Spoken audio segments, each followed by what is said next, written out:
दोस्तों, क्या आप जानते हैं कि पंजाब के इलाके कोट मोहम्मद से ताल्लुक रखने वाले एक 15 साल बच्चे के खिलाफ 100 से ज्यादा एफआईआर दर्ज की गई थी और किस तरह सरगोदा का एक गुंडा अमीरों को लूटकर पैसे गरीबों में बांट देता था। और क्या आपको पता है कि लाहौर के एक गैंगस्टर ने एक एमएनए की पूरी नस्ल को खत्म कर दिया था। आज की इस वीडियो में मैं आपको पंजाब के सबसे वायलेंट क्रिमिनल्स के बारे में बताने जा रहा हूँ। तो शुरू करते हैं अपना काउंटडाउन। जहीर कसाई। दोस्तों, ये कहानी कोट मोमन में रहने वाले एक आम से कसाई की है। ये अर्ली 2000 का दौर था। एक दिन जहीर नामी एक लड़का अपने दोस्त से मिलने के लिए इसके घर गया क्योंकि वो बहुत ही परेशान था क्योंकि इनके माली हालात काफी खराब थे। जहीर अपने दोस्त की बैठक में काफी देर तक बैठा रहा और अपने दोस्त की हौसला अफजाई करता रहा ताकि वो परेशान ना हो। लेकिन जब जहीर वहां से गया तो इसके दोस्त ने खुदकुशी कर ली। जब इसके दोस्त की मौत हुई तो इलाके वालों ने जहीर पर कत्ल का मुकदमा दर्ज कर दिया और कहा कि ये कत्ल जहीर ने किया है। आपको जानकर हैरानगी होगी कि उस वक्त जहीर की उम्र सिर्फ 15 साल थी। ये एक बच्चा था जो अपने वालिद के साथ इनकी गोश्त वाली दुकान में हेल्प करवाता था।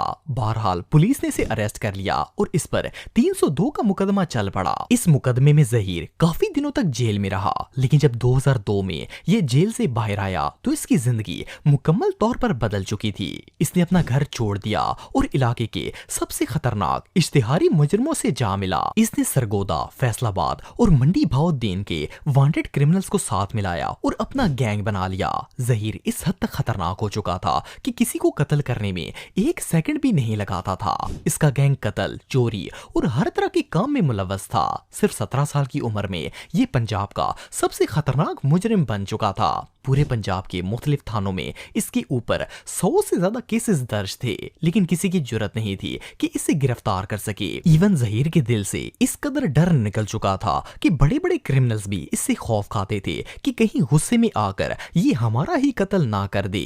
एनीवे, जब पुलिस हर लिहाज से इसे पकड़ने में नाकाम रही तो इन्होंने जहीर के एक साथी को लालच देकर अपने साथ मिला लिया। वो गद्दार जहीर को अपने डेरे पर ले गया और जब पुलिस वाले वहां पर आए तो इसने कहा कि जहीर को कत्ल कर दो। इसे पता था कि अगर ये अरेस्ट हो गया तो गद्दारी की वजह से कभी न कभी जेल से बाहर निकल आएगा और इसे मार देगा। खैर, पुलिस वालों के सामने इसके साथी ने जहीर को कत्ल किया। फिर पुलिस ने फेक इनकाउंटर की रिपोर्ट बनाकर इसे डेड डिक्लेयर कर दिया। आपको बताता चलूं कि जब जहीर की डेथ हुई तो उस वक्त इसकी उम्र सिर्फ 19 साल थी। जस्ट इमेजिन कि जब कोई कॉमन बंदा बिगड़ जाता है तो वो किस हद तक खतरनाक हो सकता है। चौधरी दिलदार अराई। दोस्तों, ये स्टोरी 1988 में शुरू हुई थी। विहाड़ी में रहने वाला एक शख्स जिसका नाम चौधरी दिलदार अराई था, इसने पीपल्स पार्टी के एक एमएनए को इलेक्शंस के अंदर वोट देने से इनकार कर दिया।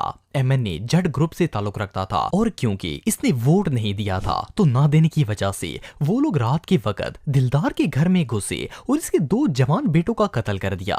जब दिलदार को अपने बेटों की मौत का पता चला तो इसने सब पता होने के बावजूद भी जट ग्रुप के ऊपर कोई केस नहीं किया। इसे पता था कि वो लोग बहुत ही पावरफुल हैं और इसकी बाकी फैमिली को भी कत्ल कर देंगे, लेकिन वो लोग नहीं जानते थे कि इन्होंने किस मॉन्स्टर से दुश्मनी कर ली है। उस दिन के बाद दिलदार अराई ने जुर्म की दुनिया में कदम रख लिया और लाहौर आकर एक क्रिमिनल गैंग ज्वाइन कर लिया। 2 साल तक ये बंदा क्राइम की दुनिया को समझता रहा और फिर अपना एक खतरनाक गैंग बना लिया।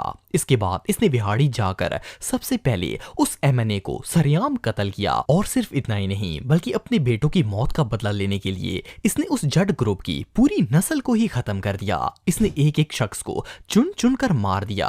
अब ये दिलदार से दादू भाई बन चुका था। ये बंदा इस हद तक खतरनाक हो चुका था कि लाहौर के सब गैंगस्टर्स ने इसे अपना लीडर बना लिया। सिर्फ इतना ही नहीं बल्कि दिलदार ने अपना गैंग एक्सटेंड करके पाकिस्तान के हर बड़े शहर में फैला दिया।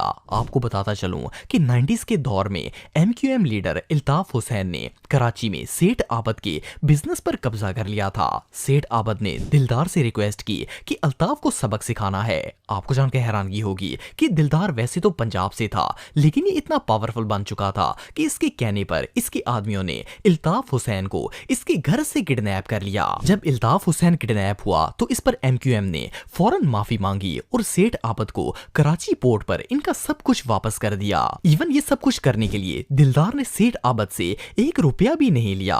इस तरह सेठ आबिद और दिलदार में गहरी दोस्ती हो चुकी थी। 1995 तक दिलदार ने लाहौर में बैठकर पूरे पाकिस्तान माफिया पर राज किया, लेकिन जब नून लीग की हुकूमत आई तो इन्होंने माफिया के खिलाफ सख्त ऑपरेशन शुरू कर दिए। वजीर आजम के ऑर्डर पर 11 जिलों की पुलिस ने मिलकर दिलदार के गैंग पर अटैक किया और इस पुलिस मुकाबले में इसकी मौत हो गई थी। कहा जाता है कि दिलदार इतना इन्फ्लुएंशियल था कि अंडरवर्ल्ड डॉन दाऊद इब्राहिम ने भी इससे मुलाकात की थी। बहरहाल जो भी हो, ये बंदा किसी मॉन्स्टर से कम नहीं था। अख्तरी गदड़ा। दोस्तों ये जो शख्स आप देख रहे हैं, इसका नाम मलक अख्तर निस्वाना है। ये चिन्योट की एक जमींदार फैमिली में पैदा हुआ था और अख्तर और इसका भाई खेती बाड़ी करके अपना घर चलाते थे।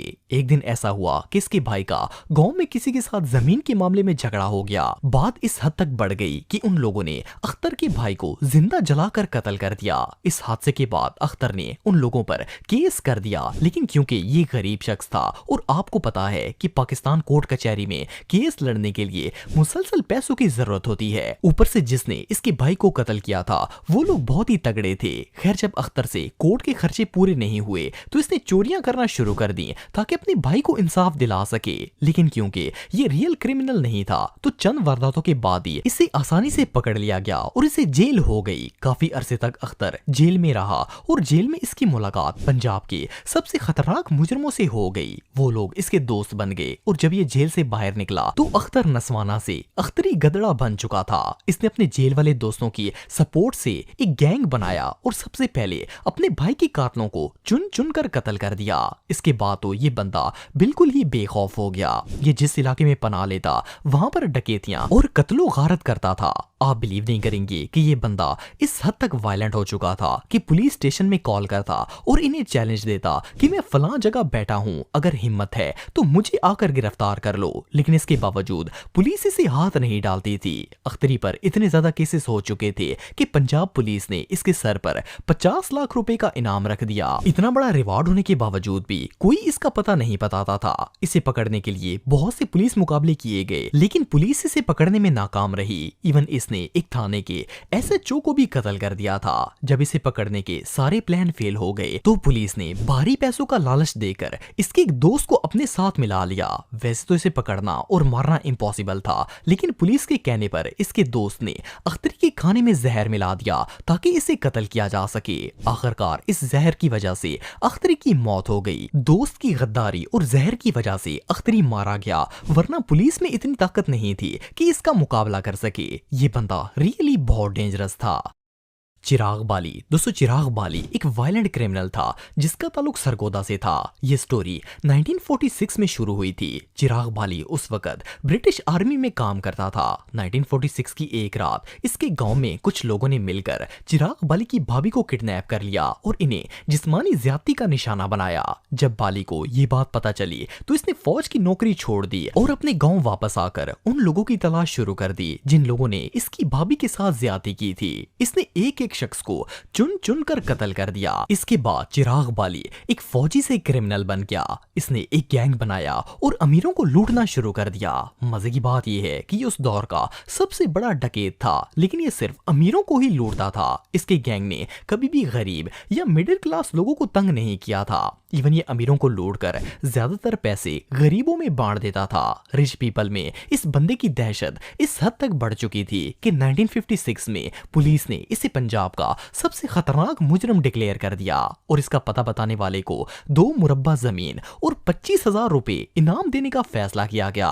उस दौर में 2 मुरब्बा जमीन और 25,000 रुपए करोड़ों की वैल्यू रखते थे। लेकिन हैरानगी की बात यह है कि इतना बड़ा रिवार्ड होने के बावजूद किसी एक भी बंदे ने इसका पता नहीं बताया। चिराग बाली ने लगभग 15 साल तक लगातार पंजाब पर हुकूमत की और किसी की जुर्रत नहीं हुई कि इसे पकड़ सके। लेकिन फिर 1962 में कई पुलिस मुकाबले करके इसे अरेस्ट कर लिया गया। कोर्ट ने इसके क्राइम्स के तहत इसे उम्र कैद की सजा सुना दी। लेकिन कहानी यहाँ पर खत्म नहीं होती, बल्कि 1971 में इसके दुश्मनों ने चिराग बाली के भाई को कत्ल कर दिया। जब ये बात चिराग बाली को पता चली तो 3 साल कैद में रहने के बाद 1971 में ये ये जेल तोड़कर भाग गया और बाहर निकलते ही अपने भाई के कातलों को चुन चुन कर मार दिया।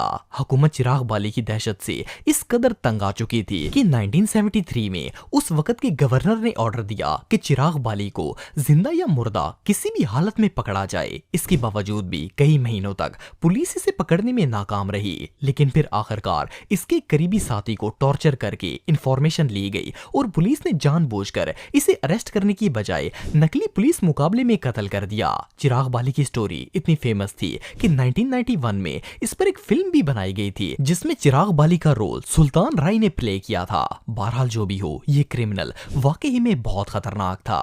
तो दोस्तों आज के लिए बस इतना ही। उम्मीद आपको वीडियो पसंद आई होगी। अगर आप मुझे इंस्टाग्राम पे फॉलो करना चाहते हैं तो दी हैदर टीवी पे आप मुझे फॉलो कर सकते हैं। मिलता हूं आपसे नेक्स्ट वीडियो में, तब तक के लिए अल्लाह हाफिज।